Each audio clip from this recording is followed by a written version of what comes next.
በዓለማችን በታሪክ ከሚጠቀሱ ስመ ገናና ትንቢት ተናጋሪዎች ውስጥ ኖስትራዳመስን የሚያክል አለ ማለት ይቸግራል። ይህ ሰው ከበርካታ ክፍለ ዘመናት በፊት ይኑር እንጂ ዓለማችን አሁን እስካለችበት ሰዓት ያሉ ዋና ዋና ክስተቶችን ቀድሞ ማሳወቅ የቻለ ሰው በመሆኑ ዛሬም ድረስ ስሙ ገኖ ይሰማል።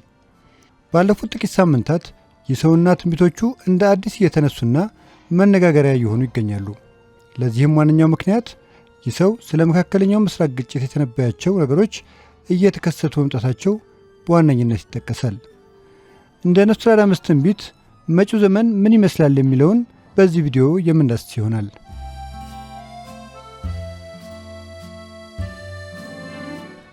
እንደ ኤሮፓውያን አቆጣጠር በ1503 በፈረንሳይ ሀገር ተወለደ።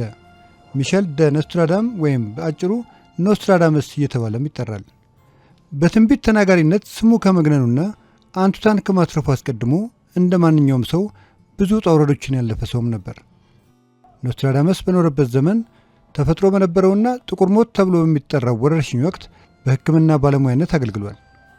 ምንም እንኳን ሚስቱና ልጆቹን ይኸው በሽታ ቢቀማውም በደረሰበት ሐዘን ብቸኝነት ያጠቀው የነበረው ኖስትራዳመስ ራእዮችን መመልከትና ትንቢት መጻፍ የጀመረውም በዚሁ ወቅት ነበር። በ1555ም ሌፕሮፌቲስ የተሰኘውን የመጀመሪያ መጽሐፉን አሳተመ። በዚህም መጽሐፍ ውስጥ ወደ 1000 የሚጠጉ መጪውን ጊዜ የሚያመላክቱ ራእዮችን አስፍሯል። እነዚህ በባለ 4 መስመር ግጥም የሰፈሩት ትንቢቶቹም ላለፉት 5 ክፍለ ዘመናት በዓለማችን ላይ የተከሰቱና የሚከሰቱ አስደናቂ ትንቢቶችን ይዘዋል። ላለፉት 5 ክፍለ ዘመናት ስሙ ለመግነኑና ታላላቅ የሚባሉትን የዓለማችንን ክስተቶች እንደተነበየ የሚታመነው ኖስትራዳመስ ስሙ ከሚጠቀስባቸው ትንቢቶቹ መካከል 1.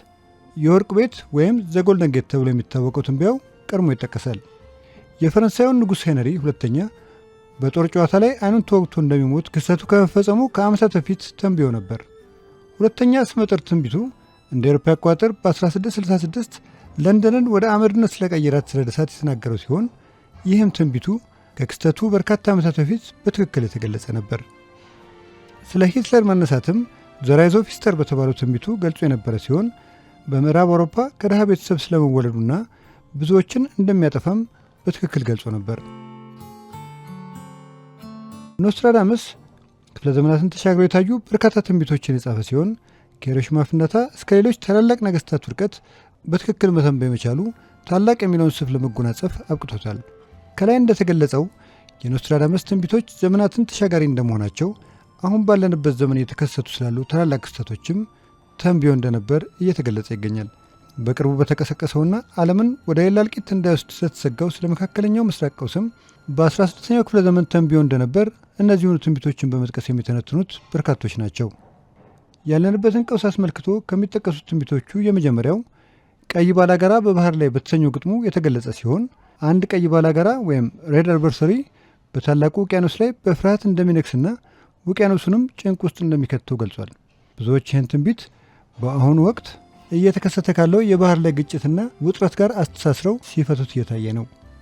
ከዚሁ ከመካከለኛው ምስራቅ ግጭት ጋር ተያይዞ የሚጠቀሰው ሌላኛው ትንቢት የ7 ወሩ ታላቅ ጦርነት የተሰኘው ነው።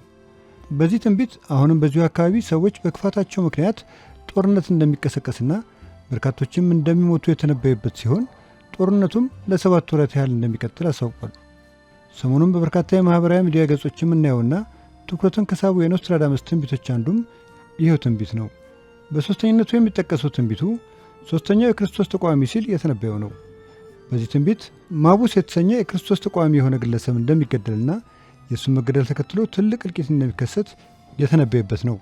ለበርካታ ዓመታት መካከለኛው ምስራቅ ካሉ መሪዎች ማቡስ የተሰኘ ስም ያለው መሪ ሲፈለግ የነበረ ቢሆንም እስካሁን አልተገኘም።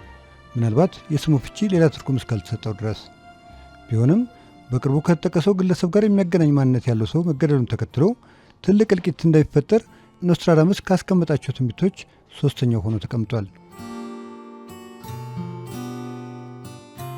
እንግዲህ ከላይ እንዳየናቸው የኖስትራዳመስ ትንቢቶች እውነት ሆነው ከተገኙ መጪው ጊዜ የበለጠ አስፈሪ መሆኑ አይቀሬ ነው። የበርካታ ክፍለ ዘመናት ክስተቶች የሰፈሩበትን የኖስትራዳመስን መዝገብ ስናገላብጥ ስለ ሀገራችን የተተነበየ ነገር ካገኘን ይዘን እንደምንመለስ ተስፋ እያደረገን መጪው ጊዜ የሰላም እንዲሆን በመመኘት የዛሬውን ቪዲዮአችንን በዚሁ እናብቃ።